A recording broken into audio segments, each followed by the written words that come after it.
Alors, notre prochaine étape va être Balblair. On est tout au nord de l'Écosse, dans les Highlands, hein, sur la partie un peu ouest. Et on va être sur une distillerie qui est l'une des 4 distilleries qui a vu le jour au XVIIIe siècle, hein, qui reste encore ouverte, 1790 plus précisément. Alors le site actuel, si jamais vous allez là-bas, c'est très très beau, je vous invite vraiment d'y aller. Le site actuel date de 1872, hein, la distillerie a été déplacée, notamment pour des questions aussi de logistique ferroviaire.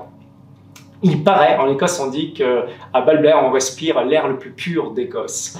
Alors, on est sur une distillerie qui est restée longtemps confidentielle, qui travaillait comme la plupart des distilleries pour les blends, notamment pour Ballantine's d'ailleurs. Et puis, depuis maintenant plusieurs années, les propriétaires ont décidé de mettre en avant la distillerie, d'abord avec des millésimes, et puis ensuite on est passé à des comptes d'âge. Donc là, on va être sur le 12 ans. C'est un whisky qui va être très rond, beaucoup sur les notes maltées, sur les agrumes.